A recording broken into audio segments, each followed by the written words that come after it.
Perhatian.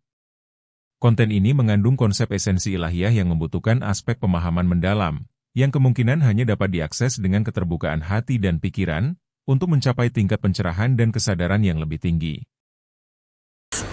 Rahayu, Pak Mustika, Rahayu, selamat datang di Kota Tuban. Wah, luar biasa ya Kota Tuban. Terhormat sekali Pak Wayan malam hari ini bisa main ke Tuban, teman-teman ya. Nah, Pak Wayan, seperti biasa kita akan ngobrol-ngobrol lagi untuk membersamai teman-teman bertumbuh, berproses dalam konteks spiritual gitu ya. Saya pernah baca kutipan Bertrand Russell pernah mengatakan bahwa sebenarnya manusia itu bisa hidup bermoral tanpa harus beragama. Nah, pertanyaannya, menurut Pak Wayan, apakah kemudian mengenal Tuhan itu syarat mutlaknya harus beragama dulu? Atau jangan-jangan kita bisa bertuhan tanpa harus melalui agama? Pertanyaan ini akan relate sekali karena panjenengan menulis sebuah buku judulnya adalah Tuhan Segala Agama. Monggo Pak Wayan. Jadi Tuhan sebagai Sang Pencipta kan lebih dulu ada daripada ciptaannya.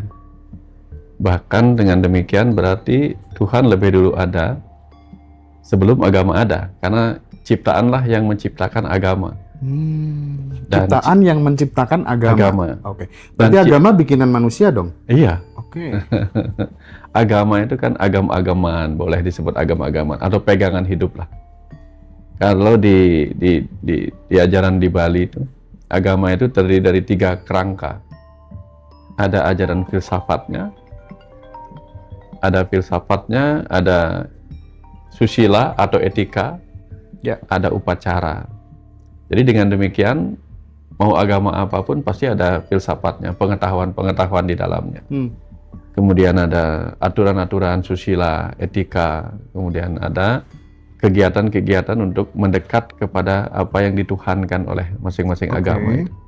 Jadi dengan demikian, orang-orang agama menciptakan sebuah jalan atau alat atau sarana atau pengetahuan untuk mengenal sesuatu yang menciptakan seluruh ciptaan ini, Mas Hendra. Jadi samalah dengan kisah Galileo Galilei atau Copernicus yang dulu mereka berbeda pendapat antara matahari yang mengitari bumi atau bumi yang mengitari matahari.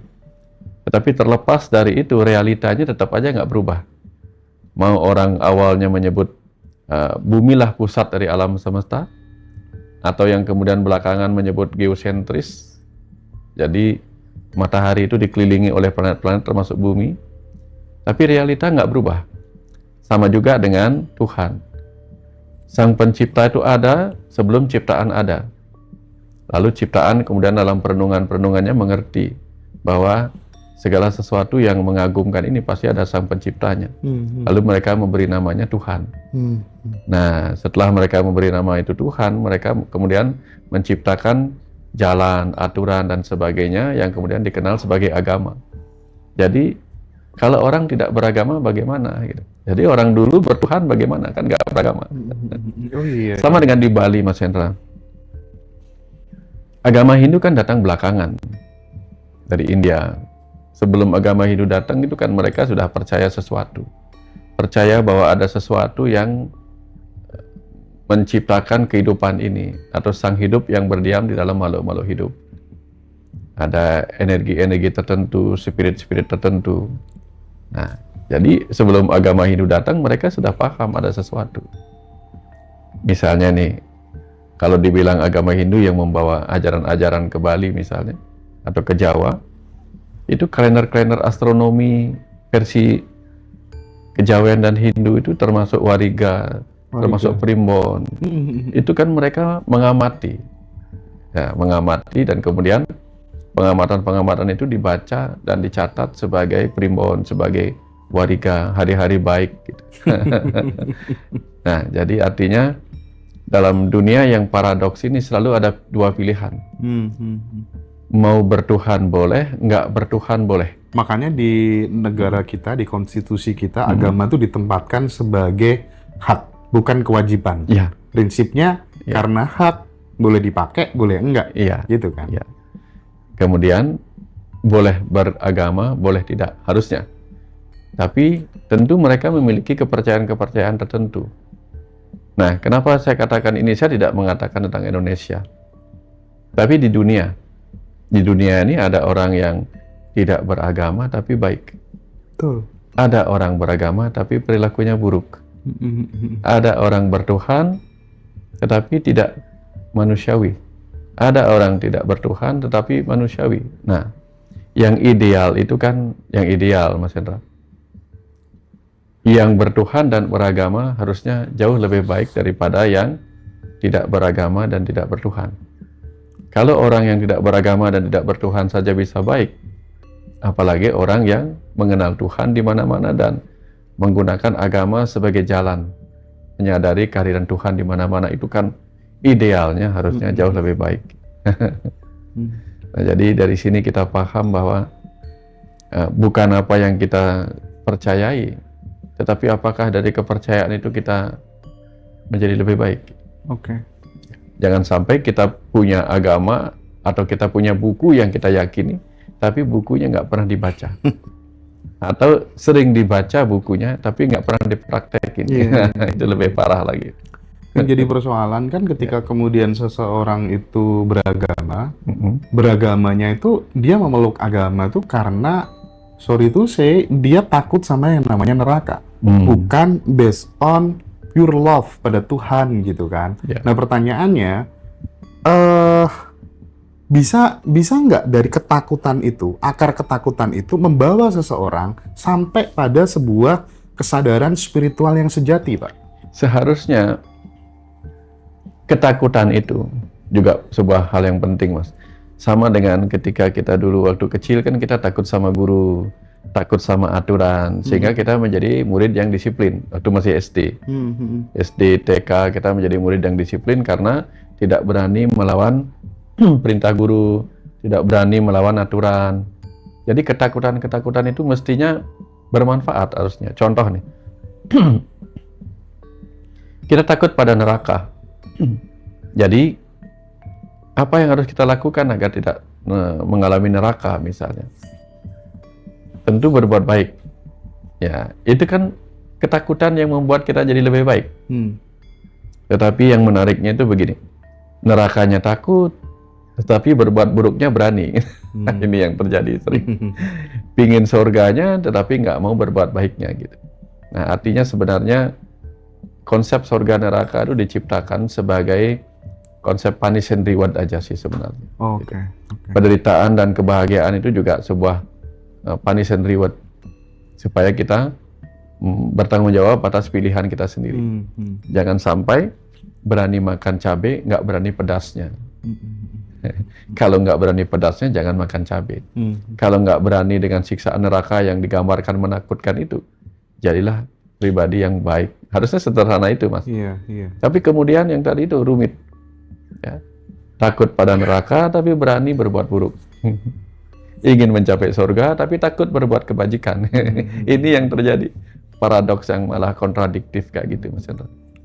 Pak Wayan, kadang ya masyarakat kita itu, kita kan nggak berhenti-hentinya untuk kemudian memberikan edukasi ya lewat video-video di Ngaji Roso gitu, bahwa ada yang lebih penting dari agama yaitu cinta, gitu kan ya.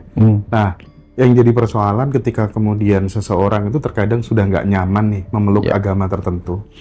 Terus kemudian karena banyak kan alasan-alasan yang nggak logis, yang bikin dia merasa dirinya nggak cocok, nggak pas, akhirnya memilih pindah ke memeluk agama lainnya.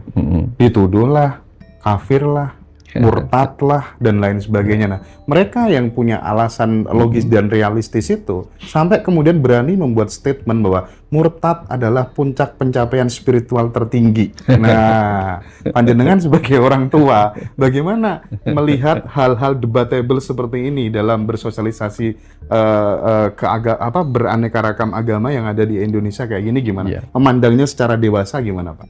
Sederhananya gini, Mas Hendra. Kalau kita pernah beragama, lalu kita menganggap pelajaran-pelajaran atau praktek-praktek di agama kita yang dulu terasa kurang pas buat kita, lalu kita berpindah untuk beragama lain atau tidak beragama sama sekali, sambil kemudian membenci agama di awal, nah, tidak akan ada bedanya kita dengan sebelumnya, Mas Hendra. Jadi kalau kita menganggap saya berhenti memeluk agama A atau berpindah keyakinan pada agama yang lain atau ajaran yang lain, dan secara nyata menjadi lebih baik, lebih toleran, nah itu bagus. Tapi kalau kita pindah ke agama yang baru atau keyakinan yang baru sambil menjelekkan yang dulu, ya nggak ada bedanya kita di situ. Oh iya. Jadi naiklah kesadaran. Kalau orang naik kesadaran kan pasti dia tidak akan menjelekkan apapun yang sebelumnya. Setuju. Ya, jangan sampai kita naik dari SD ke SMP menjelek-jelekkan SD yang sudah kita lewati. Atau sudah melewati SMP menjelek-jelekkan SMP gara-gara kita sudah SMA gitu. Semua baik-baik saja. Semua hanya sebuah proses. Setiap agama itu ada baik ada buruknya. Dalam arti bukan agamanya yang baik buruk, tetapi cara orang beragama. Bukan agama ya, Oknum cara manusianya. beragamanya. Oke. Cara beragamanya. Apapun Mas, obor pun itu bisa dipakai untuk menerangi perjalanan kita. Tapi bagi orang tertentu, obor dipakainya untuk membakar-bakar alang-alang sekitarnya. Agama itu dibawa oleh para nabi, para guru suci, itu untuk menerangi jalan orang. Tapi banyak juga orang menggunakannya untuk kepentingan pribadi dan menjadi gelap gulita gitu. Jadi jangan salahkan agama. Jangan salahkan aturan-aturan yang mungkin maksudnya baik. Tapi begitu ada muatan-muatan, Mas Hendra. Oke. Makanya Muatan-muatan itu berbahaya. dalam sejarah kan membuktikan bahwa meskipun Tuhan tuh diklaim sebagai milik semua manusia gitu ya. Tetapi dalam konteks ini kita tahu bahwa sejarah mencatat agama itu sering sekali menjadi sumber konflik. Iya. Ini yang salah, agamanya, atau justru manusianya, atau memang agama itu sengaja di-create oleh sebuah kekuatan yang sangat besar, Iya. gitu ya, untuk kepentingan-kepentingan tertentu, termasuk kemudian membelenggu kebebasan berpikir manusia atau masyarakat, gitu kan Pak? Iya. Gini Mas, kehidupan ini kan ada dua, kehidupan duniawi dan kehidupan rohani. Sebelum ada agama, kehidupan duniawi itu begitu membelenggu manusia, sehingga manusia itu mirip seperti hewan-hewan yang akan selalu berjuang mempertahankan hidupnya demi harta, makanan, tahta, wilayah kerajaan, kekuasaan, lalu cinta untuk reproduksi. Mirip seperti singa-singa liar dan sebagainya, dan hewan-hewan lain. Itu perjuangannya mereka memperebutkan harta, tahta, dan cinta. Sehingga mereka berperang. Jadilah itu zaman-zaman barbar, zaman-zamannya ya penuh peperangan. Lalu agama hadir untuk membebaskan batin mereka dari kemelekatan terhadap harta, tahta, dan cinta. Jadi ini melekat nih. Datang agama untuk membebaskan mereka dari godaan harta, tahta, dan cinta yang membelenggu. Tapi once kemudian agama dibelenggu oleh harta, tahta, dan cinta, disitulah agama mulai menjadi alat yang justru menggelapkan. Yang tujuan awalnya membebaskan, tapi kemudian dia menjadi menggelapkan. Coba Mas Hendra perhatikan, di zamannya agama dipegang oleh kerajaan-kerajaan, ada tahta di situ.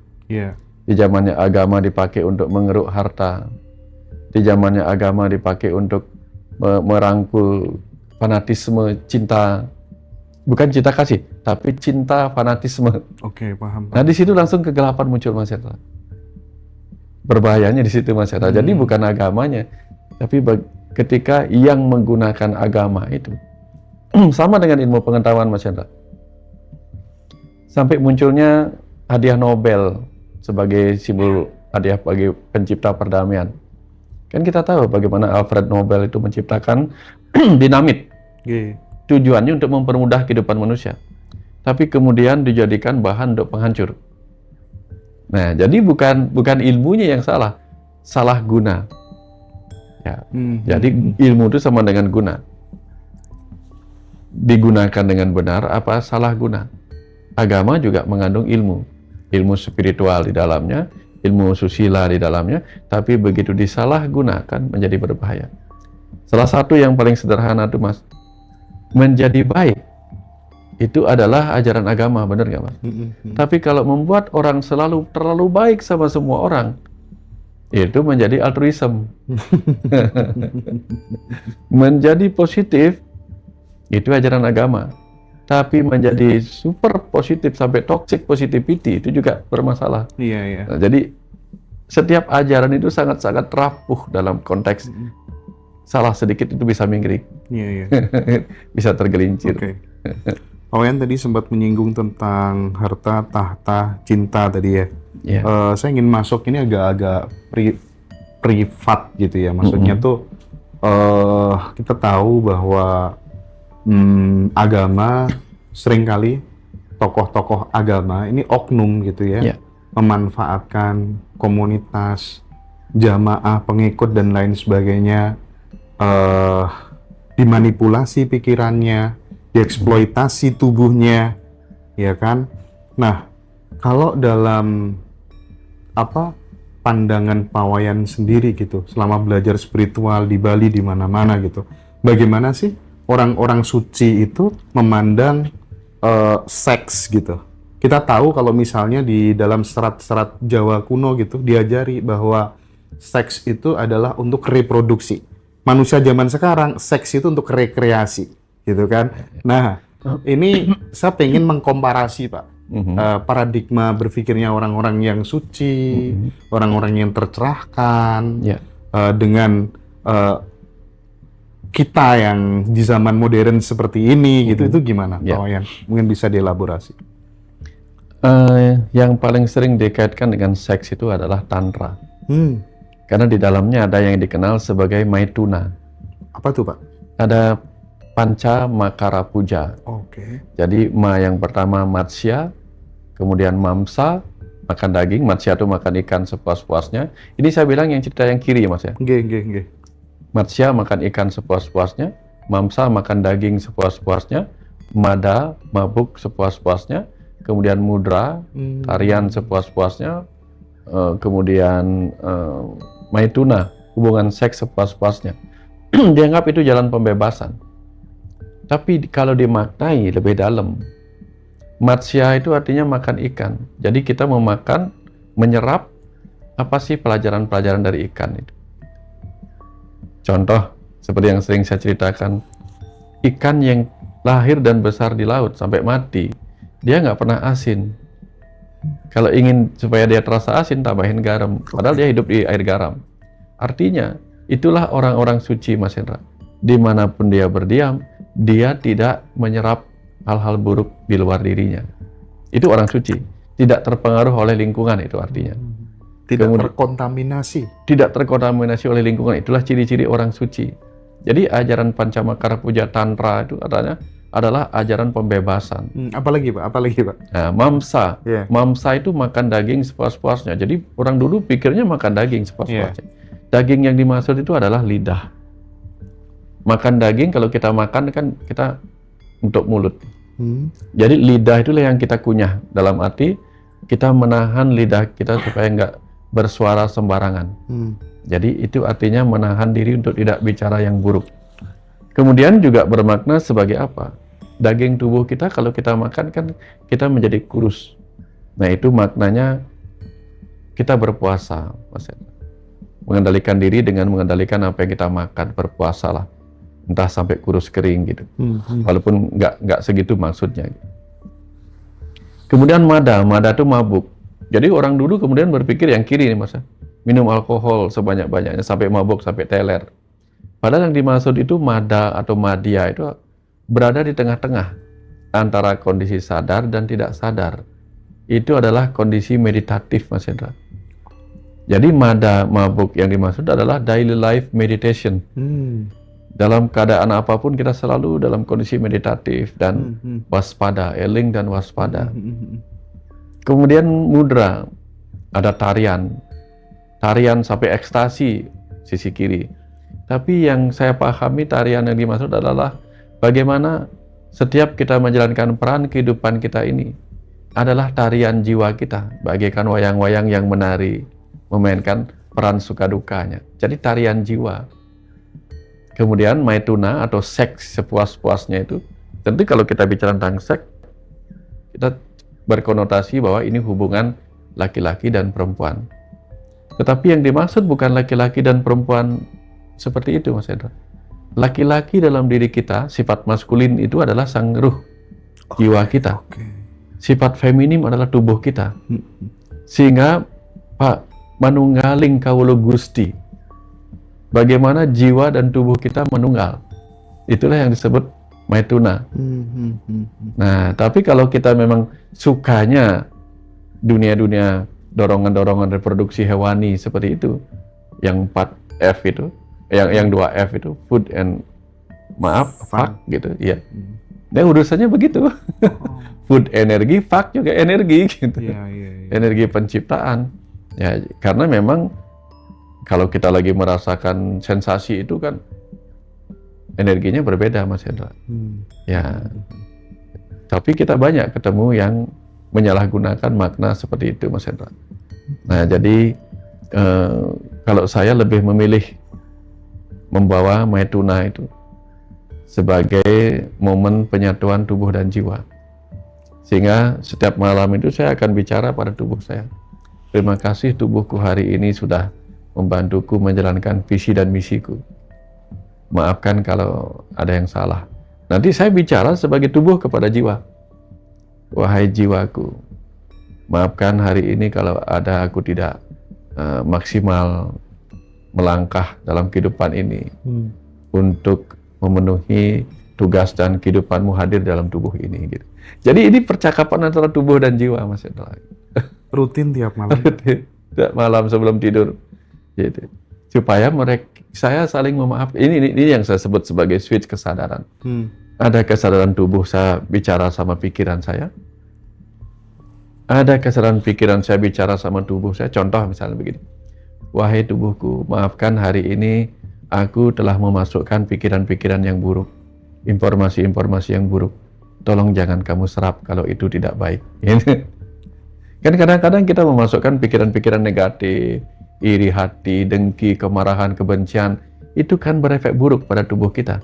Nah, malam-malam kita minta maaf. Tolong di skip ya. Semacam itu. Nanti sebagai pikiran kita ngomong juga pada jiwa. Wahai ruh dalam diriku yang berdiam dalam tubuh ini. Maafkan aku sebagai alat pikiranmu telah memasukkan informasi-informasi, perasaan-perasaan yang membuatmu tidak nyaman dalam tubuh ini. Gitu misalnya. Sehingga percakapan 3 unsur dalam diri itu akan membuat kita tenang dan nyaman, Mas. Karena apa? Ya setiap malam kita minta maaf ya, atas dosa-dosa. Dosa tubuh pada jiwa, dosa jiwa pada pikiran, gitu. Dan seterusnya. Kira-kira seperti itu, Mas Hendra. Jadi, Pak Wayan tuh sangat hampir setiap hari dalam setiap aktivitas itu meditatif gitu ibaratnya ya. Yeah. Jadi benar-benar menikmati present moment gitu. Nah, ketika kemudian seseorang tuh lebih banyak present momennya, otomatis kesadaran kan akan meluas gitu ya Pak ya. Yeah. Kesadaran akan meluas dan kita tidak akan pikiran tidak akan turbulensi ke masa lalu atau masa depan yang itu terkadang menjadi sumber konflik dan penderitaan di dalam hidup gitu. Karena terkadang gitu mendiamkan pikiran, mengamati pikiran itu menjadi sesuatu yang sangat urgent sekali, ya kan? Karena yang bikin kita menderita itu kayaknya terlalu banyak judgement, terlalu banyak menilai gitu. Nah, saya ingin ini dielaborasi gitu secara lebih komprehensif barangkali biar teman-teman paham gitu. Bahayanya terlalu sering judgement gitu kan. Hidup tanpa penilaian itu kan enak banget sebenarnya gitu ya. Teorinya gitu. Kalau dipraktikkan, halo jancuk, gini kan kalau orang Jawa Timur tuh gitu Pak. Aduh nilai lagi gitu. Terseret arus pikiran terus gitu. Pripun Pak? saran saya latihan nonton film, Mas Hendra. Oke, gimana tuh? Saya belakangan ini kan suka nonton Smallville, jadi film Superman masa mudanya. Nggih. Karena saya mementingkan pesan-pesan apa sih yang ada di sana. Oke. Nah, begitu saya asik menonton filmnya, sedikit ada distraction gitu, gangguan, ada orang datang, atau mungkin saya malah pas nonton filmnya, membaca teksnya itu, pikiran saya ke masa lalunya. Sebelum ini siapa? Itu kan teksnya terlewat, Mas Hendra. Oh. Sehingga terlewat, Oke. terpaksa saya harus putar ulang lagi.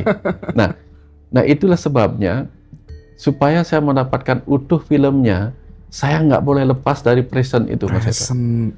Keren. Praktik ya teman-teman ya, gitu latihannya ya. Latihannya begitu. Dan karena kehidupan kita ini kan seperti film yang terus berjalan. Setuju. Begitu kita tiba-tiba melompat ke masa lalu, pesan yang hadir saat ini kita nggak baca. Mau skip lagi atau mau ulang lagi kan nggak bisa kayak film. Hilanglah dia. Misalnya nih begini nih Mas Hendra. Ya Tuhan, tuntunlah aku untuk menemukan solusi dari masalahku. Tapi tiba-tiba tepat pada saat solusinya hadir, kita malah lain-lain. Karena nggak menikmati present momennya. Nah, yang saya itu kan selalu memperhatikan sekali detail-detailnya Mas Hendra. Bahkan kemarin saya ketawa sendiri nonton kan.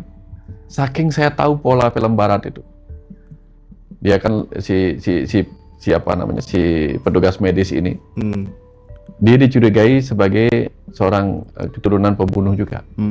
Nah, dia makhluk lain lah dia gitu. Tapi dia bingung, saya pembunuh apa enggak gitu. Dia bingung. Nah, kemudian ada orang tahu bahwa dia mengambil salah satu kalung dengan liontin berbentuk seperti ini gitu. Nah, di sesi terakhir filmnya muncullah orang itu digambarkan masuk mobilnya. Dan saya sudah tahu, habis ini kamera pasti menyorot entah bagian mana ke sebuah liontin. Saya sudah punya bayangan kayak gitu, bener. Langsung disorot sama kamera, berhenti di liontin yang tergantung di spionnya. Artinya, karena sudah paham polanya, kita sudah tahu pesan apa yang akan dihadirkan oleh film ini. Nah, sama dengan kehidupan ini Mas Hendra. Kalau kita eling dan waspada Mas Hendra, solusi-solusi itu sudah sering banget dihadirkan kepada kita. Oke, bentar. Izin pause sejenak. Jadi momen menikmati present moment ini, kita hadir di sini saat ini itu sebenarnya adalah segala-galanya. Gitu loh ya. Segala-galanya. Ya, karena present hadiah itu hadiah solusi, hadiah kesembuhan, itu bisa hadir tiba-tiba. Cuman kan kadang-kadang kita melewati berkah itu Mas Hendra. Kita cari, udah capek-capek berdoa, tapi nggak eling dan waspada. Tepat ketika barangnya hadir, kita skip. Jadi definisi eling lan waspodo kalau orang Jawa itu ya hadir di sini saat ini Hadir di itu. sini saat ini untuk selalu waspada. Jangan-jangan ada sesuatu nih saat ini.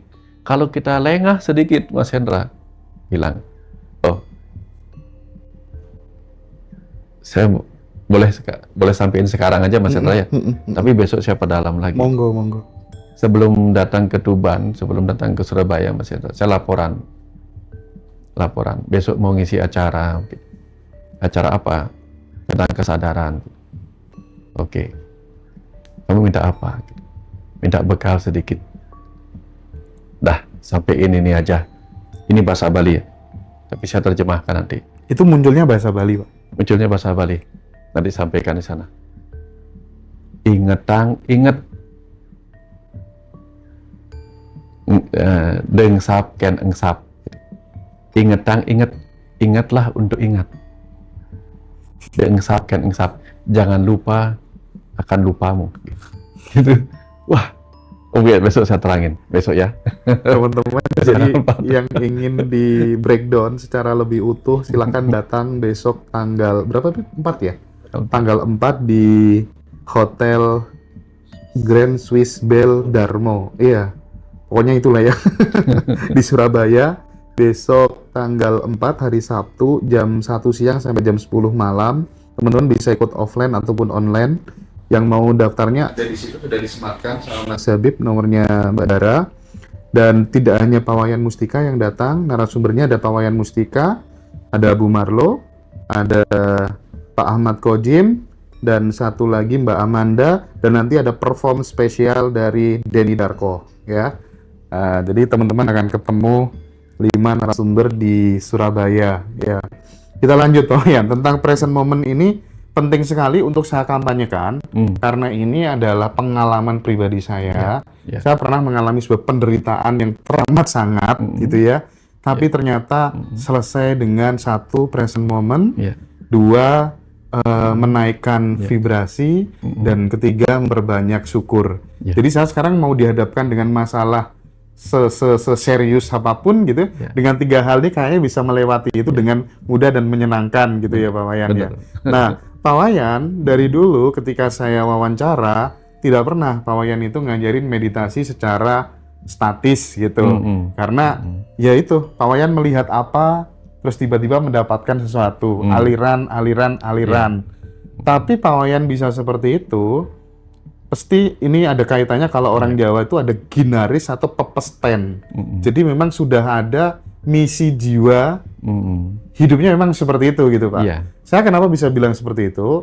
Karena kemarin malam saya udah minta nama lengkap Pak Wayan, tempat tinggal di mana, tanggal lahir di mana, kapan gitu ya, jam lahirnya kapan, dan di blueprint jiwa tuh persis semuanya Pak Wayan Mustika ya. Jadi nanti kapan-kapan aku izin aku breakdown sama Denny Darko Pak ya.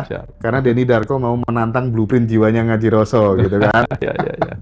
Pak Wayan lagi Pak Wayan. Tambahan biar kita makin semangat untuk praktek hadir di sini saat ini. Biar kita nggak galau terus pikiran kita terhadap sesuatu yang belum terjadi, atau kemudian kita nggak bisa move on terhadap sesuatu yang sudah kita lewati gitu. Mas Hendra pernah lihat orang main togel nggak Mas Hendra? Zaman dulu kan. Aku pernah ikut Pak. Itu karena pengen beli motor ninja saking pengennya, tiap hari itu 300.000, 200.000 gitu. Berbulan-bulan nggak pernah dapat Pak. Itu kan mereka main di present moment dalam arti tertentu kan. Kadang-kadang ada orang kecelakaan, dia toleh plat motornya, siapa tahu nomor ini yang keluar gitu. Oh iya benar. Tiba-tiba ada cecak jatuh, jangan-jangan nomor cecak yang jatuh gitu kan. Lewat ada orang gila, jangan-jangan ini nomor 87 ya? Berapa? 87. Pak Wayan pernah? Enggak. Oh enggak ya. Cuma dengar-dengar 87 itu memang familiar sih. 87 paling familiar. Iya. Artinya mereka juga fokus di present moment. Jangan-jangan ini tanda-tanda Tuhan memberikan saya nomor yang akan keluar gitu kan. Jadi kalau orang main togel aja pakai present moment, masa orang meditasi nggak suka present moment? Nah gitulah. Jadi kenapa saya mengatakan ini penting Mas Hendra ya? Karena pengalaman saya pribadi Mas Hendra. Pengalaman saya pribadi. Kadang dia solusi jawaban itu bisa berupa cetusan insight Mas Hendra, insight.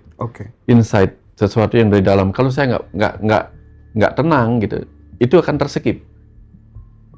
Hal pentingnya terskip karena gini, clue itu, petunjuk itu nggak pernah panjang Mas Hendra. Petunjuk itu selalu singkat. Sama kayak nonton film. Kalau saya kan suka nonton film investigasi, film-film detektif yang gitu-gitu. Jadi clue-clue itu selalu dilewatkan singkat oleh kameramen. Nah, semesta ini mengirimkan clue juga sama Mas Hendra. Anggaplah misalnya clue pada saat kita mimpi nih, yang kita sebut sebagai dream consciousness, kesadaran dalam mimpi. Itu pada saat mimpi itu kalau memang ada clue, itu bisa lewat tuh Mas clue-nya Mas.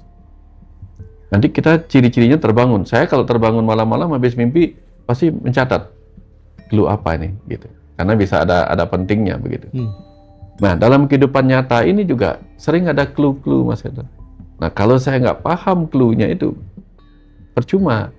Sudah berdoa panjang lebar, tapi begitu clue-nya lewat, petunjuknya lewat nggak terbaca. Nah, contoh bikin buku baru Mas Hendra. Saya agak setelah buku Mahabharata tahun lalu kan saya masih belum bikin buku nih. Sudah ada pesan nih, bikin buku gini, bikinkan buku gini. Ya. Ada tugas sebenarnya. Tapi tiba-tiba kemarin itu saya dapat lintasan. Nggak tahu pas saya tentang apa itu ya. Tiba-tiba saya harus menulis buku karma nih. Tentang karma tetapi beda. Artinya karma yang lebih aplikatif dalam arti bagaimana kita bisa menghadapi kehidupan kita dengan melihat jangan-jangan ini memang ada salah kita di masa lalu. Bagaimana kita membebaskan diri dari luka masa lalu dan sebagainya lah. Dia mengalir kayak gitu. Nah, saya sering juga dapat hal-hal baru ketika lagi naik motor nih Mas Hendra. Lagi naik motor, tiba-tiba ada kilasan gitu. Wah, ada sesuatu nih gitu. Jadi saya harus catat-catat banyak. Nah, kalau saya nggak waspada, kebayang nggak Mas Hendra? Berapa banyak petunjuk-petunjuk yang terlewatkan, sia-sia gitu. Dan ketika misalnya kita diberikan petunjuk kita sia-siakan, kira-kira kita akan sering dikasih petunjuk lagi nggak? Nggak dipercaya ya, nggak dipercaya lagi gitu. Walah kamu lengah gitu. Nah, sama lah kayak gini Mas Hendra. Nih Mas Hendra suka sepak bola nih. Kalau orang striker diumpanin bola, tapi selalu lepas bolanya, nggak diumpanin lagi Pak. Nggak diumpanin lagi. Buat apa ngumpanin orang yang akan lepas, disia-siain? Nah, kalau kita adalah seseorang yang ditugaskan untuk mengantarkan petunjuk-petunjuk pada kehidupan, kita nggak eling dan waspada, Mas Hendra. Semua petunjuk terlewatkan begitu saja, lama-lama nggak dipercaya gitu. Setuju. Nah, jadi itu sebabnya saya nggak boleh tergoda yang lain-lain nih, Mas Hendra, supaya nggak hilang nih petunjuknya. Gitu. Iya, bener banget tuh. Pak Wayan nggak tergoda sama yang lain-lain gitu. Nah, ngomong-ngomong nih soal petunjuk dalam kehidupan gitu ya, Pak Wayan ya. Terkadang yang sering jadi sumber konflik itu adalah karena kita menginginkan sesuatu tuh terjadi sesuai dengan keinginan kita gitu. Suatu hari saya ngobrol sama teman dekat saya, kenapa ya aku dari sektor ini tuh naik luar biasa, tapi dari sektor ini justru penghasilan turun gitu. Terus kemudian ada jawaban yang bikin otak saya kram gitu. Jadi kayak bener-bener nampar kesadaran saya gitu. Ya kalau semua yang semua yang terjadi mau sesuai dengan keinginanmu, kenapa kamu nggak jadi Tuhan aja gitu katanya. Wah iya juga ya.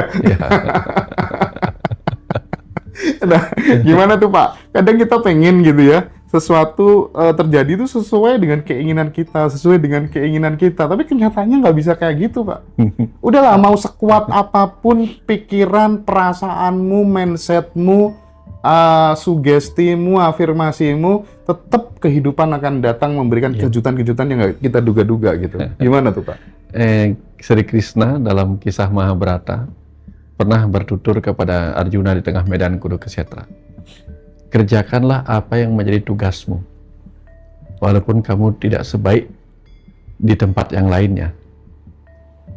Tapi sebaik apapun kamu mengerjakan tugasmu, sesuatu, kalau itu bukan tugasmu, nggak ada gunanya. Jadi, misalnya Mas Hendra, kita ini seorang kesatria, tapi malah jago berdagang. Tugas kesatrianya terabaikan. Ini berbahaya nih. Atau dia memang tugasnya sebagai pedagang, tapi dia lebih banyak ke urusan yang lain, juga nggak benar. Nah, diharapkanlah ketika kita sudah menjalankan tugas kehidupan loh Mas Hendra. Bukan tugas untuk hidup. Tugas kehidupan artinya sesuai dengan visi dan misi, sekecil apapun itu akan sangat dihargai oleh semesta. Nah, di situ dia akan dipermudah Mas Hendra. Kalau dia memang bukan jalannya di situ, mau kayak keras kayak apapun berusaha ya selalu nggak nyambung. Gitu.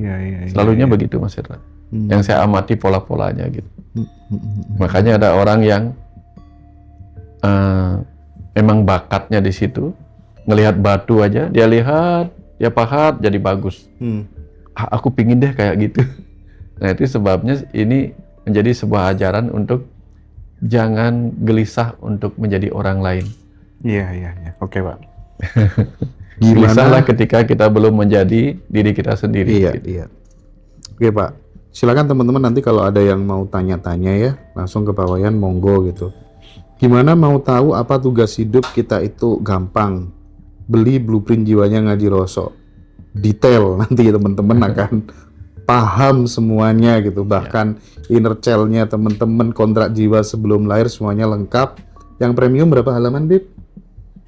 75 halaman lebih gitu ya.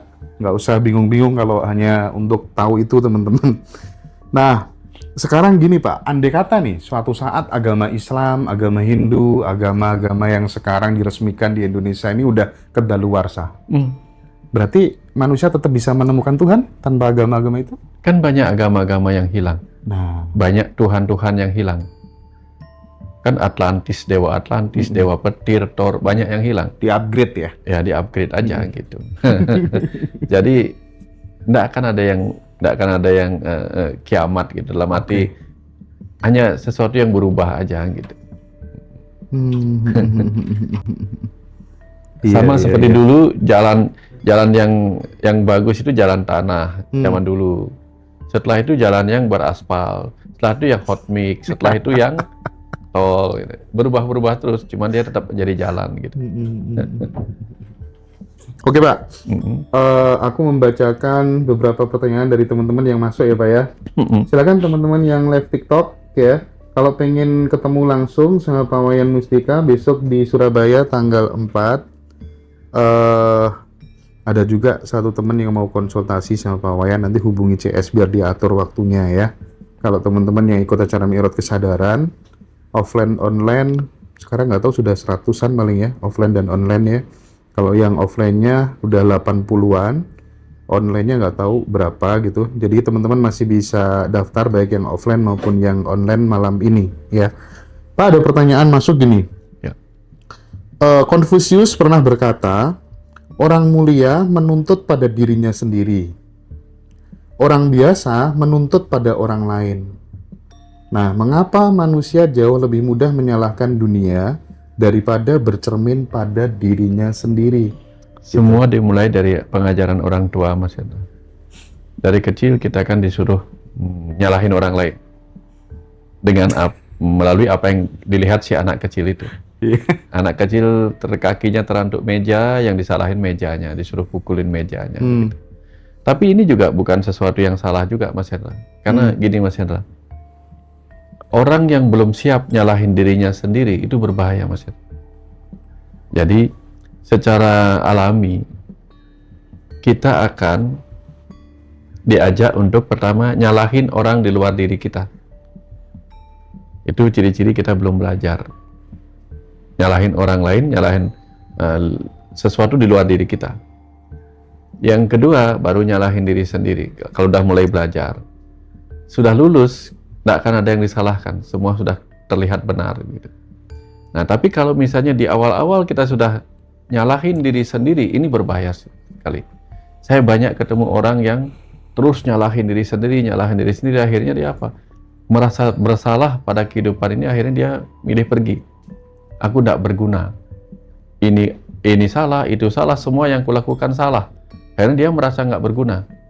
Ini berbahaya. Makanya orang-orang yang biasa selalu diizinkan tanda petik oleh semesta ini untuk menyalahkan orang lain di luar dirinya. Karena kalau enggak, berbahaya. Nah, jadi jangan berhenti di situ. Begitu kita mulai remaja, mulai dewasa, harusnya ketika remaja mulai nyalahin diri sendiri dengan introspeksi, kontemplasi, jangan-jangan aku yang salah. Tapi jangan berhenti di situ. Karena kalau berhenti, jangan-jangan aku yang salah, ini juga berbahaya. Harus dikenali bahwa ujung pencapaian kita adalah tidak melihat semuanya salah. Semua hanyalah proses menuju kebenaran, gitu.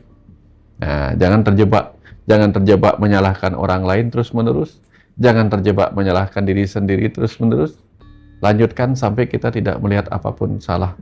Semua sedang berproses menuju kebenaran. Sama dengan kegagalan bukanlah akhir, tapi dia adalah proses menuju kesuksesan gitu. Nah, kegagalan bukan akhir ya. Iya, jadi jangan sampai di awal sudah kebayang nggak kalau anak kecil ada apa-apa nyalahin diri sendiri, nyalahin diri sendiri. Berbahaya sekali. Anak kecil itu menjadi takut untuk berbuat sesuatu, takut salah. Ini juga nggak baik. Tapi ngomong-ngomong soal kegagalan gitu ya, banyak orang yang mengalami dan dia sedang berada di fase titik terendah gitu. Pak Wayan juga pernah menuliskan sebuah buku judulnya kalau nggak salah Surya Pun Pernah Tenggelam. Ya. Nah, oh iya, jadi buat teman-teman yang katanya ngefans sama Pak Wayan, ya kan, teduh gitu, saya sarankan baca buku-bukunya beliau. Salah satunya adalah Surya Pun Pernah Tenggelam. Ini berbicara tentang banyak pesan-pesan di situ untuk teman-teman yang lagi berada di titik terendah, kaitannya sama ekonomi, sama finansial gitu ya. Kurang lebihnya begitu ya Pak ya? Ya, ya. Pak Wayan sedikit-sedikit bisa spill buku-bukunya yang familiar itu di Ngaji Rosa, teman-teman bisa dapetin semua buku-bukunya Pak Wayan Mustika. Ada Tuhan Segala Agama, ada Dialog Rahasia, ada Rahasiaku Rahasiamu, ada juga Kandapat, ada juga Usada Kandapat, terus kemudian Perjalanan ke Alam Kematian, terus apa lagi Beb? Mahabharata. Saat Semesta Bicara. Yang terakhir apa Pak? Mahabharata. Hakikat Mahabharata ya. Banyak pokoknya ya. Breakdown dikit-dikit Pak. Buat teman-teman, ada berapa Pak? 18 buku. Dan itu ada yang automatic writing. Ya, kebanyakan automatic writing. Kebanyakan. Ya karena kayak sekarang ini ketika nggak ada mengalir apa-apa. Spill dikit Pak, spill dikit tentang automatic writing, teman-teman mesti banyak yang bingung gitu. Karena selama ini orang nulis itu kan dengan ini kan, pikiran, merencanakan segala macam gitu. Kalau Pak Wayan tangannya gerak sendiri, nah itu gimana? Digerakkan demit apa gitu kan, gitu kira-kira. Jadi teman-teman, saya ini adalah orang yang mungkin sudah masuk ke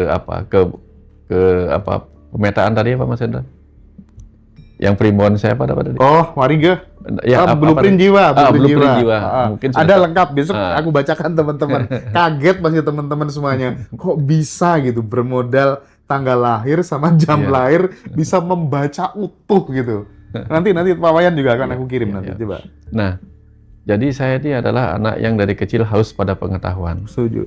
Kemudian yang kedua, selain haus pada pengetahuan, saya suka sekali ingin tahu alam semesta ini kayak apa, rahasia alam semesta apa, Tuhan itu siapa gitu. Saya nggak puas kalau diajarkan agama tentang Tuhan, sifat-sifat Tuhan, tapi saya sering melihat kontradiksinya. Kalau Tuhan itu baik, kenapa ada orang begini? Kalau Tuhan itu Maha Mencipta, kenapa ada orang begini? Saya punya banyak pertanyaan yang nggak pernah terjawab dengan puas lewat buku, lewat mendengarkan tutur-tutur orang. Saya nggak pernah puas. Karena logika saya masih merasa belum klik. Nah itu sampai terjadi sampai saya tamat dokter. Nah di tahun 2001, saya tiba-tiba suatu malam itu ada keinginan untuk, ini kejadian nih, malam-malam saya bertanya untuk apa sih sebenarnya saya hidup ya. Tiba-tiba pertanyaan itu muncul, karena lagi kerja di klinik, jaga malam. Ngapain ya saya jaga malam, untuk masih apa saya ngumpulkan ya? Masih jadi dokter itu ya? Dokter, untuk apa saya ngumpulkan uang ya? Karena dulu saya jadi dokter kan bukan untuk ngumpulin uang ya, tugas keinginan saya jadi dokter supaya bisa gratisin orang gitu. Nah ketika saya kerja di klinik, saya merasa saya ngapain ya gitu. Untuk apa saya ngumpulin uang, nanti uangnya juga tidak dibawa mati, punya teman banyak juga ngantar sampai kuburan. Untuk apa ya hidup ini? Mulailah muncul semua pertanyaan masa kecil. Jadi kemudian jam 12 itu terbangun untuk apa? Udahlah, saya siapin aja deh list-list pertanyaan ini, siapa tahu nanti ketemu orang yang bisa diajak debat, diskusi tentang ini. Nah, pada saat saya mau mencatat list daftar pertanyaan yang pertama, catat, dibuka di Word kan, untuk apa kehidupan? Itu pertanyaan pertama saya. Tiba-tiba yang ngalir itu, yang kedua berikutnya adalah, kenapa kamu tanyakan itu? Kaget saya. Toleh-toleh sana sini, bukan suara soalnya, sesuatu yang datang dari dalam gitu. Saya kan sebagai dokter kan hafal yang mana halusinasi, yang mana ilusi gitu kan. Dia bukan terdengar, bukan. Ini saya dapat sesuatu dari siapa gitu. Saya tanya balik, kenapa kamu tanyakan itu kan, dia nanya begitu kan. Tak balik, kamu siapa? Sambil toleh, jangan-jangan saya ngobrol sama hantu. Saya kan lumayan kaget-kagetan kalau lihat gitu-gitu. Mumpung nggak pernah lihat. Kamu siapa gitu? Kenapa kamu tanyakan aku siapa? Dia tanya gitu lagi kan. Saya tanya lagi nih balik. Loh, ditanya malah nanya ini gitu. Kalau aku tidak tahu kamu siapa, bagaimana aku percaya apa yang akan kamu katakan? Saya bilang. Jawabannya simpel lagi itu. Kalau kamu hanya percaya karena siapa aku dan bukan pada apa yang aku katakan, maka kamu tidak objektif. Itu ngetik sendiri. Ngetik sendiri. Oke. Wah, senang saya. Ini kayaknya saya nggak peduli itu siapa. Ketika ini insight muncul, ngobrol muncul, oh asik nih. Saya tanya. Oke, kalau begitu saya mau tanya, untuk apa kehidupan ini? Saya tanya begitu kan? Jawabannya apa? Kenapa kamu tanyakan itu? Iya, karena aku tidak ingin kehidupan ini menjadi sia-sia aku jalani. Nah, jawabannya begini langsung. Nah, bagus kamu bertanya begitu. Saya balik bingung. Memangnya kenapa? Kalau kamu tidak mempertanyakan untuk apa kehidupan ini, kamu mirip seperti bayi yang mau disuapin apa saja. Bagaimana kalau racun yang disuapkan kepadamu? Wah, ini benar juga nih. Wah, saya kejarlah terus Mas Hendra. Wah, saya kejar terus. Saya nggak sadar bahwa sampai dini hari tuh saya diskusi tuh. Udah nggak peduli lain-lain lagi nih. Udah kayak live trans gitu. Sampai di titik tengah menjelang dini hari itu, di tengah percakapan itu saya tanya, oke, ini pertanyaan yang paling saya nggak pernah ketemu jawabannya, dan saya tes nih sekarang nih orang ini, itu pikiran saya Mas Hendra. Saya tanya, oke, Tuhan, kamu siapa? Saya bisa jawab nggak nih? Jawabannya apa nih? Tiba-tiba jawabannya sesuatu yang membuat saya diam dikit. Kupaslah seluruh materi alam semesta sampai kau menemukan kekosongan. Akulah yang mengisi kekosongan itu. Di situ saya diam Mas Hendra. Nah, terus saya begitu. Ya, menjelang akhir bab itu Mas Hendra, saya tanya, boleh nggak pengetahuan ini saya bagikan? Boleh, tapi apa kamu siap? Oh, kenapa? Banyak orang yang membagikan pengetahuan ini tidak berhasil dalam arti ini mati, itu mati. Kamu siap untuk itu? Wah, benar juga nih, gitu. Berbahaya juga nih, gitu kan. Akhirnya, ya kalau itu memang harus tugas saya, gitu. Saya akan bagikan, karena apa? Saya berbahagia atas jawaban-jawaban ini. Dan saya juga ingin membahagiakan mereka yang mencari jawaban ini. Gitu aja sih konsepnya pertama. Jadi bukan untuk menjadi apa gitu, bukan. Hanya untuk membagi kebahagiaan saya ketika menemukan jawaban ini gitu. Kayak ini ya, kayak kita ngasih prompt ke AI ya, ke GPT atau Cloud gitu ya kira-kira. Nah gitu Mas Hendra. Atman intelijen atau Allah intelijen gitu kira-kira ya. Zaman itu kan nggak ada chat GPT Mas Hendra. Makanya. Wih, habis pertanyaan saya Mas Hendra. Itu menjadi buku dialog spiritual. Enggak, tapi jangan-jangan nih Pak, saya curiga ya. Jangan-jangan mau AI, mau komputer, mau apa tuh namanya handphone paling canggih sekalipun, itu terinspirasi dari tubuhnya manusia yang seperti ngobrolannya Pak Wayan itu. Jangan-jangan itu deh. Saya curiga itu deh. Self-talk itu kan. Nah, self-talk with higher self. Iya. Dan menariknya itu Mas Hendra, setelah buku pertama selesai, saya bagi-bagiin tuh, nggak saya cetak, bagi-bagiin. Bahkan percetakan ngambil bukunya saya cetak, ya saya nggak tahu bukunya dicetak. Saya nggak ada royalti, nggak ada apa-apa, saya nggak ngurus, yang penting dicetak ya. Udah jadi bukunya ya, udah terserah gitu. Iya. Nah kemudian yang berat bagi saya itu apa? Ngumpulin pertanyaan Mas Hendra. Mau nanya apa lagi ya? Gitu. Jadi saya mesti ngobrol sama teman untuk dapatkan pertanyaan baru Mas Hendra. Jadi begitu saya dapat pertanyaan baru, bukan jawaban lagi yang membuat saya gembira. Pertanyaan baru membuat saya gembira. Wah, karena apa? Dengan pertanyaan baru dari teman-teman, itu akan membuat saya punya momen lagi untuk ngobrol gitu. Jadi saya bawa pertanyaan teman, saya buka komputer, masukkan itu, langsung ngalir jawaban, ngobrol lagi lah saya. Jadi setiap kali dikasih jawaban, saya gali lagi, saya kejar lagi, saya kritisi lagi, dikasih lagi jawaban sampai saya habis satu bab. Besok cari lagi pertanyaan baru. Seru. Asiknya begitu Mas. Jadi Pak Wayan mengiyakan ya bahwa ini tebakan atau prediksi saya aja sih bahwa misalnya kayak kita ini meskipun jarak jauh, kadang kan sering terhubung.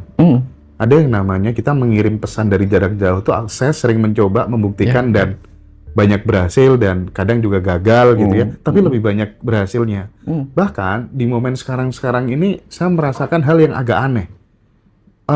Kenapa ya tiba-tiba aku kayak terkonek banget sama seseorang ini, Mbak ini misalnya, Mas itu misalnya, Pak ini gitu. Tiba-tiba saya cek handphone saya tuh, oh ternyata dia WhatsApp gak tak bales-bales, ternyata dia telepon gak tak angkat-angkat.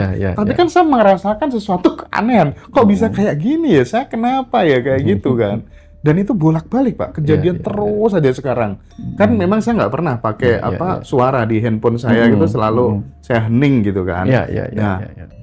Berarti memang jangan-jangan cara kerja teknologi itu menuju niru cara kerjanya tubuh manusia Pak? Iya. Bagaimana itu bisa terjadi? Karena yang menciptakan itu kan datang dari dalam gitu. Contoh nih, buah mangga dihasilkan oleh pohon mangga. Pohon mangga dulu berasal dari buah mangga. AI berasal dari manusia.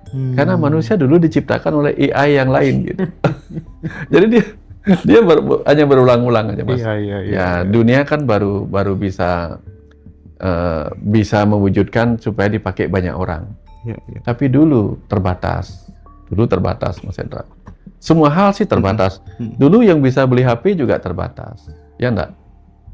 Jarak orang bisa telepon-teleponan juga terbatas karena nggak semua ada sinyal. Sama di zaman dulu yang bisa menggunakan kekuatan pikirannya untuk berkomunikasi dengan orang lain juga terbatas. Sekarang itu menjadi banyak orang melalui wujud handphone.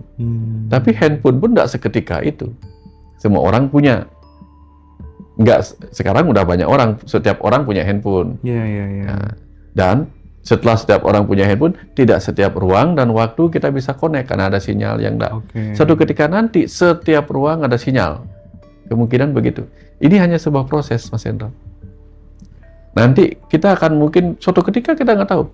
Kita mungkin juga akan bisa terbang sendiri mau kemana begitu. Itu kan fiksi, kebanyakan nonton fiksi. Enggak. Kalau ada ilmu tentang gravitasi, kita akan menemukan apa yang disebut dengan anti gravitasi. Setuju. Hanya belum ketemu aja. Hanya belum ketemu. Siapa tahu nanti akan ditemukan logam atau zat yang membuat dimasukkan ke sepatu dia menjadi anti gravitasi. Orang 2006 itu Pak lulus STM, saya tiap malam tuh membayangkan dan meyakini suatu saat nanti saya pasti akan bisa beli mobil yang mobil itu bisa terbang.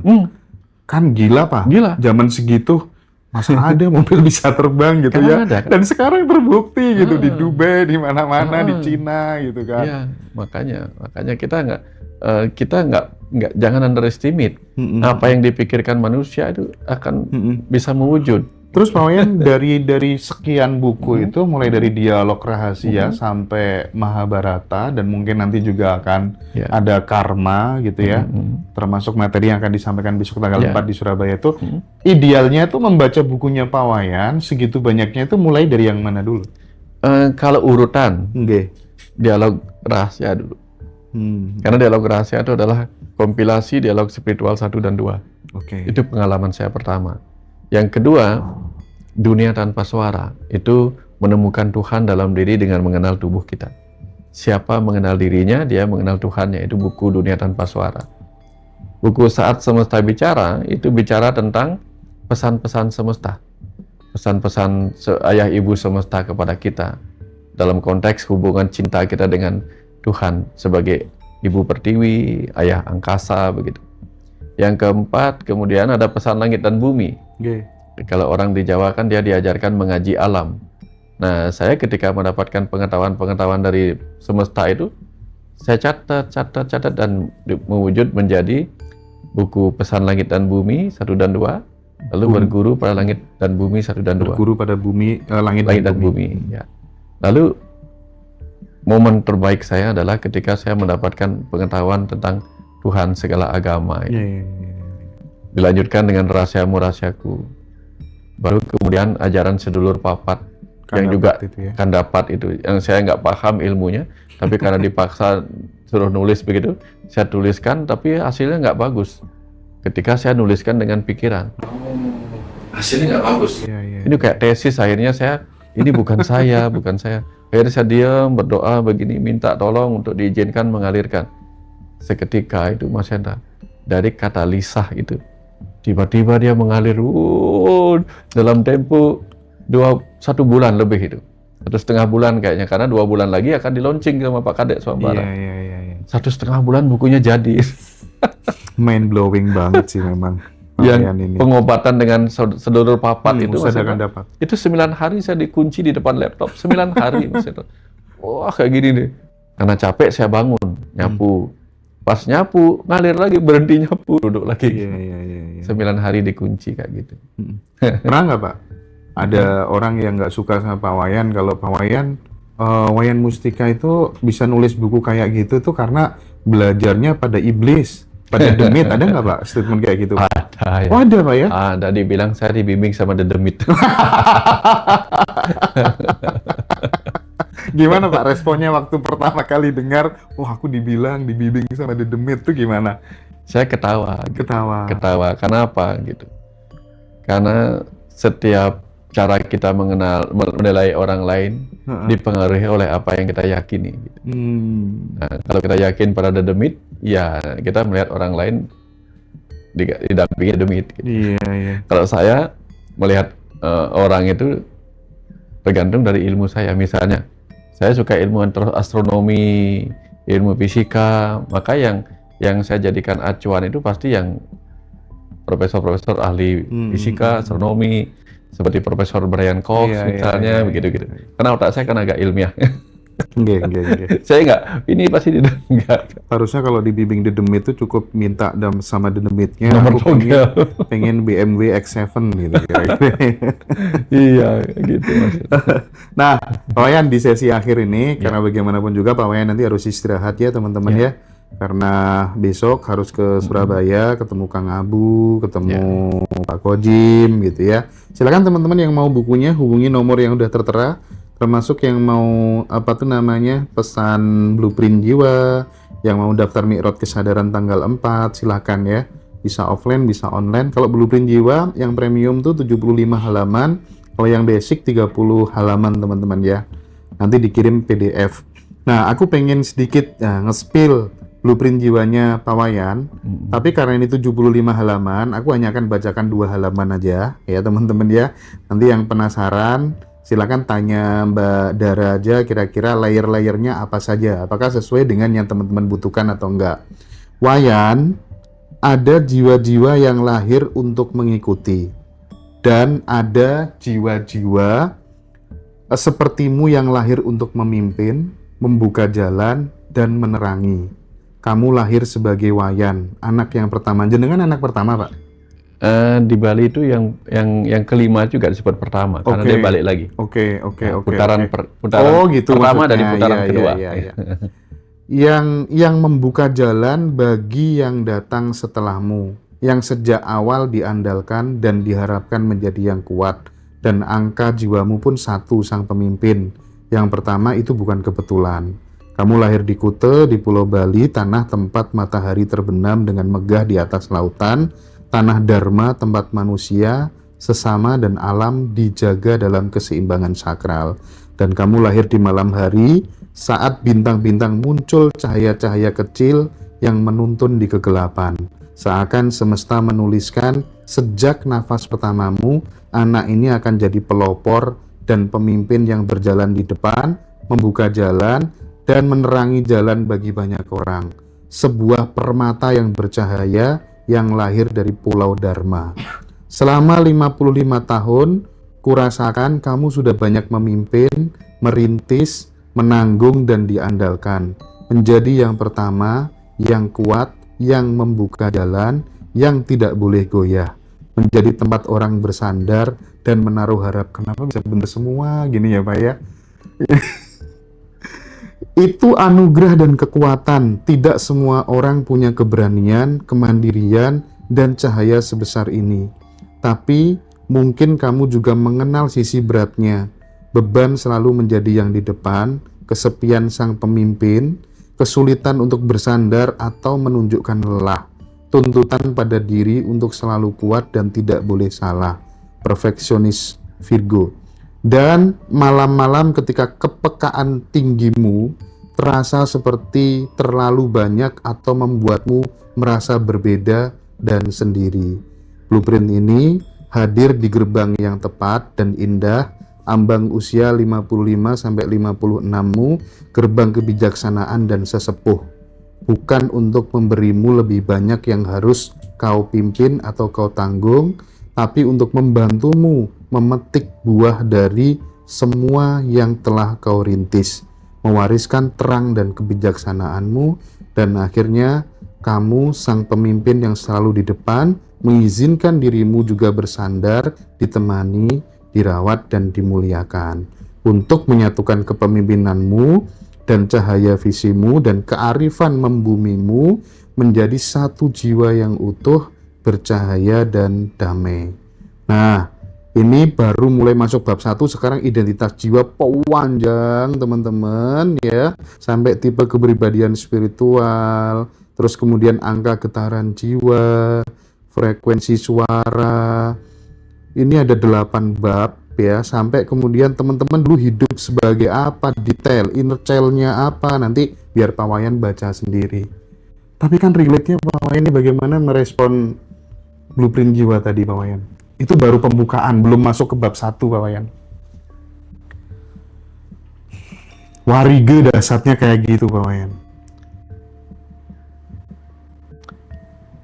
Beberapa waktu yang lalu Mas Hendra, saya ingin menulis tentang diri saya sendiri. Kenapa saya ingin menulis tentang diri saya sendiri? Supaya orang lain nanti ketika saya tidak ada, tidak meraba-raba pengalaman saya, sehingga dia mendapatkan sumber langsung dari apa yang ingin saya katakan, pengalaman hidup saya. Tapi di sisi yang lain, ada bagian dari diri saya tidak ingin menuliskan itu. Kenapa? Karena merasa, ini untuk apa? Untuk siapa? Gitu. Sebenarnya saya ingin menulis itu setidak-tidaknya jangan sampai anak saya tidak mengenal siapa bapaknya, apa pengalaman masa kecil bapaknya. Saya ingin menuliskannya panjang begitu. Ini pengalaman suka duka bapak, ini visi dan misi jiwa bapak dari kecil, ini yang membuat bapak merasa dekat dari kecil.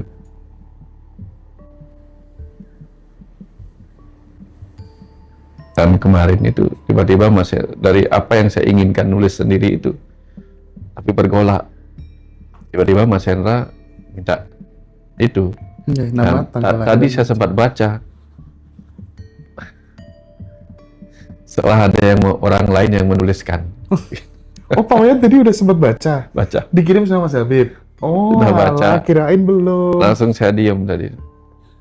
Langsung gini. Gitu. Ya, tidak bermaksud untuk apa ya.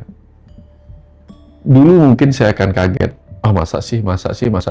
Karena saya belum mengalami semua itu. Karena saya sudah membaca itu waktu saya kecil. Karena berdasarkan wariga namanya. Masa sih kayak gini. Setelah saya mengalami semua proses jungkir baliknya, kemudian kok bener ya saya dekat dengan orang-orang yang digurukan, disucikan. Kok saya sangat-sangat akrab dan mudah mendapatkan pengetahuan dari mereka. Oh, ternyata benar ya arahan wariga dari kecil itu gitu. Saya haus pada pengetahuan, benar juga nih gitu. Dan ketika sekarang membaca yang tadi itu, dia seperti menuliskan apa yang saya ingin baca dulu. Tapi tentu belum sampai selesai kan? Belum, 75 halaman. Baru 1 halaman saya sudah saya tuh nangis waktu saya baca tuh jam 3 pagi nangis. Terus Mbak Ina itu juga kagum sama Pak Wayan juga, dia subscriber militan yang ngaji Roso. Mas Hendra, aku baru baca pembukaan langsung nangis gitu kan. Banyak teman-teman yang kayak gitu Pak.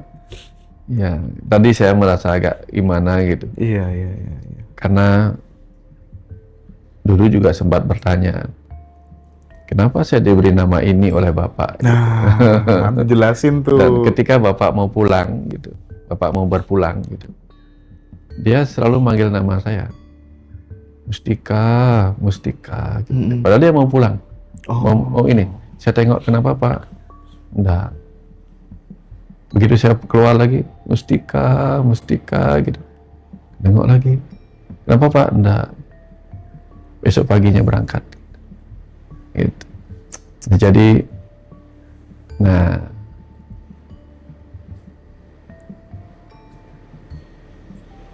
ya, saya merasa bahagia ketika saya begini ini tidak untuk membuat diri saya bangga, bukan. Iya, Saya iya. tidak untuk membanggakan diri, Mm-mm. tapi setidak-tidaknya apa yang saya lakukan bisa membuat ibu dan Nggih, nggih, bapak nggih. bangga pada Nggih, saya, nggih, gitu. Jadi memang bener-bener jadi mustika sekarang ya, jadi berlian gitu kira-kira ya. Makanya dulu mantannya manggilnya Kak Mus gitu kira-kira ya, Pak ya. Teman-teman, Ya, terima kasih banyak yang sudah gabung malam hari ini ya, luar biasa sekali perjalanan hidupnya Pak Wayan. Nanti akan kita elaborasi secara lebih detail, lebih komprehensif sama Mas Denny Darko ya. Next lah ya. Besok Mas Denny sudah datang ke Surabaya, Kang Abu udah di Surabaya, Pak Kojem udah di Surabaya ya. Pak Wayan besok juga udah di Surabaya. Teman-teman silakan yang nggak bisa ikut offline bisa ikut online-nya ya. Yang mau blueprint jiwa hubungi Mbak Dara, hubungi admin Ngaji Roso di kolom deskripsi YouTube atau di bio TikTok ya. Terima kasih banyak Pak Wayan atas kehadirannya di Tuban, sebuah kehormatan ya.